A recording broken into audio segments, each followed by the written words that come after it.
सभी विद्यार्थियों का स्वागत है। हम लोग का प्रकरण चल रहा है अमीर खुसरो। अमीर खुसरो के दोहे कल की कक्षा में हम लोग पढ़ चुके हैं।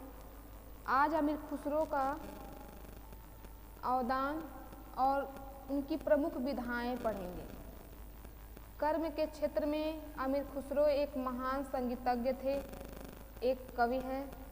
जो उनकी मुख्य रचनाएं हैं मसनवी, किरानू ससादैन, मल्लोल अनवर, शिरीन खुसरो, मजनू लैला, आईने सिकंदरी, हस्तविहिस, इनकी मुख्य रचनाएं हैं। जो विषय है गज़ल, ख्याल, कव्वाली, रुबाई। खुसरो की भाषा ब्रजभाषा, हिंदी और फारसी है। विशेष जो उनका योगदान रहा तो मृदंग को काट कर तबला बनाया और सितार में सुधार किए। ये अमीर खुसरो के योगदान हैं। अब अमीर खुसरो की जो प्रमुख विधा है जिसको पढ़ना है कव्वाली। कव्वाली में तराना यानी गीत, गज़ल, रुबाई, ख्याल, मुकरियाँ ये सभी सम्मिलित हैं, जिसमें सबसे प्रथम हम देखते हैं कव्वाली। कव्वाली गायन का आरंभ ख्वाजा मोइनुद्दीन चिश्ती के कारण हुआ बताया जाता है।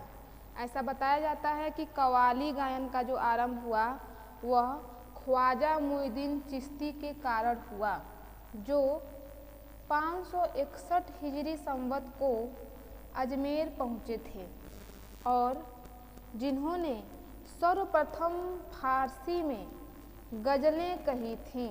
यानी सबसे पहले इन्होंने फारसी भाषा में अपने गज़लें कही थीं।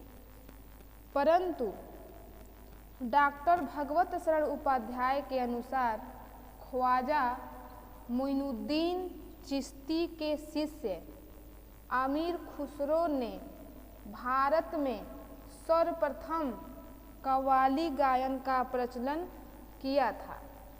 भगवत शरण उपाध्याय के अनुसार ख्वाजा मोइनुद्दीन चिश्ती के शिष्य हैं अमीर खुसरो और उन्हीं ने भारत में सर्वप्रथम कव्वाली गायन का प्रचलन किया है। यानी कव्वाली गायन का सर्वप्रथम प्रयोग भारत में अमीर खुसरो के द्वारा हुआ, ऐसा भगवत शरण उपाध्याय जी का मानना है।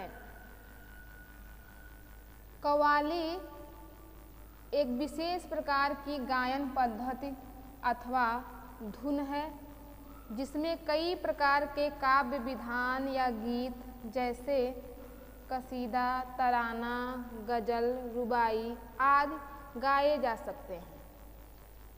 कव्वाली एक गायन पद्धति है, एक धुन है और उसी के अंतर्गत गीत, कसीदा, तराना, गज़ल, रुबाई इत्यादि सम्मिलित हैं।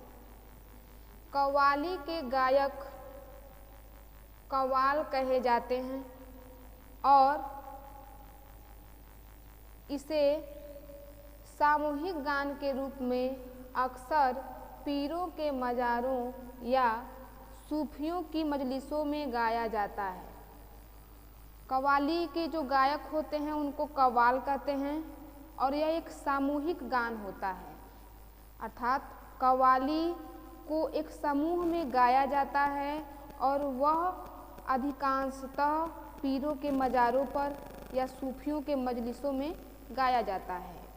कव्वाली जातिगत पेशा नहीं बल्कि कर्मगत है, अतः कव्वालों की कोई विशेष जाति नहीं बल्कि कव्वाली गायन की विशेष शैली या पेशा होता है।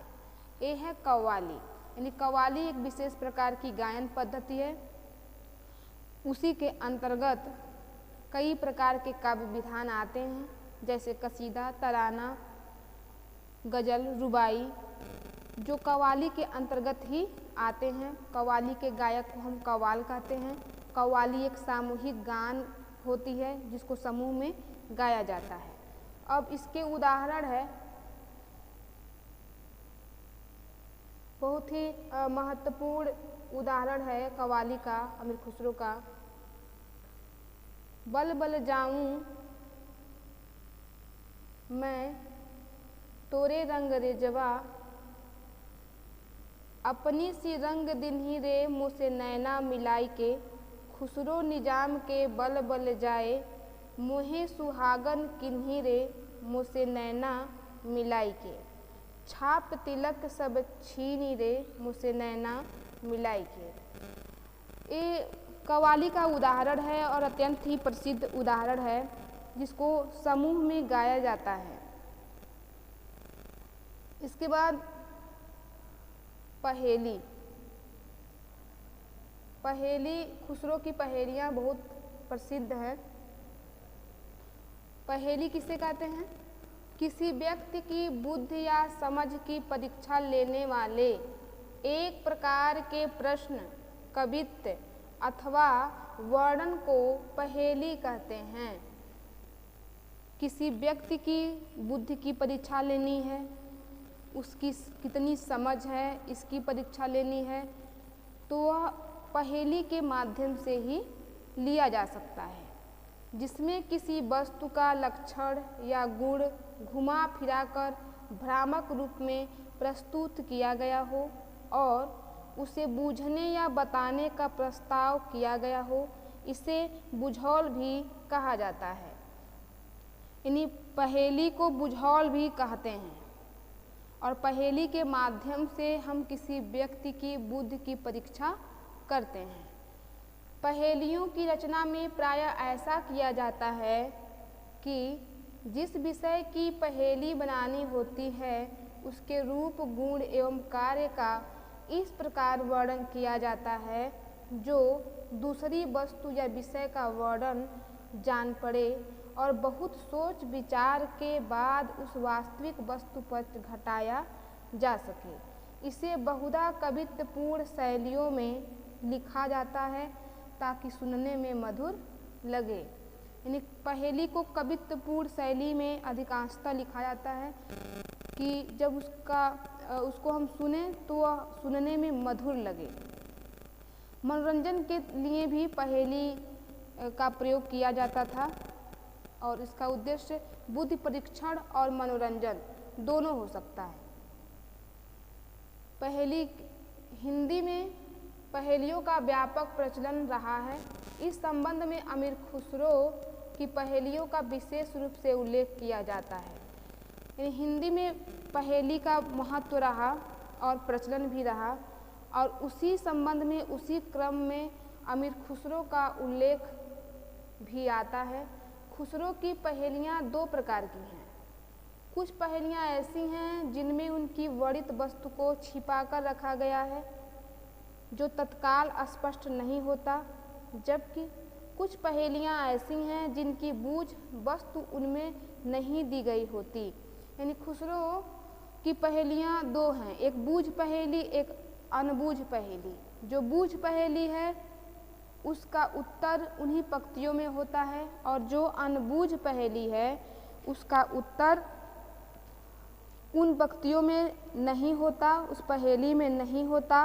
और बिन बूझ पहेली में अमीर खुसरो ने बहुत सुंदर भाव प्रवाह किए हैं, बहुत सुंदर भाव उसमें भरे हैं और इस तरह की पहेलियों में पाठक अथवा सुनने वाले को स्वयं ही एक अनुमान से उत्तर देना पड़ता है। यानी खुसरो की पहेली दो प्रकार के हैं, एक बूझ पहेली और एक बिन बूझ पहेली। बूझ पहेली का उत्तर पहेली के अंदर ही रहता है, प्रत्यक्ष या अप्रत्यक्ष रूप में वह पहेली के अंदर ही समझ लिया जाता है। लेकिन जो बिन बूझ पहेली है उसका उत्तर पहेली में नहीं होता और उसका उत्तर एक अनुमान से देना होता है। पहेली का एक उदाहरण देख लीजिए। एक थाल मोती से भरा, सबके सिर पर औंधा धरा, चारों ओर वह थाली फिरे, मोती उससे एक न गिरे। ये जो पहेली है यह बिन बूझ पहेली की श्रेणी में आएगी। बिन बूझ पहेली की श्रेणी में ये पहेली आएगी। इसको पढ़ने के बाद एक अनुमान से उत्तर देना होगा। एक थाल मोती से भरा, सबके सिर पर औंधा धरा, चारों ओर वह थाली फिरे, मोती उससे एक न गिरे। जिसका उत्तर क्या होगा? आकाश। मोती से संकेत तारों की ओर है।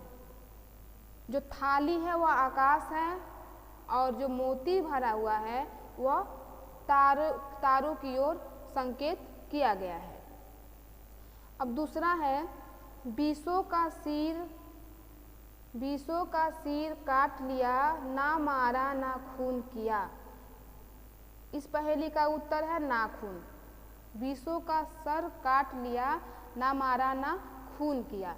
यह पहेली बूझ पहेली के अंतर्गत आएगी, यानी इसका उत्तर इसी में समाहित है, प्रत्यक्ष अथवा अप्रत्यक्ष रूप से इसी में समाहित है। इसी कारण यह उत्तर बूझ पहेली के अंतर्गत आएगी। एक खुसरो की कव्वाली और पहेली है। अगली कक्षा में खुसरो के काव्यगत विशेषताओं के साथ पुनः उपस्थित होंगे। धन्यवाद।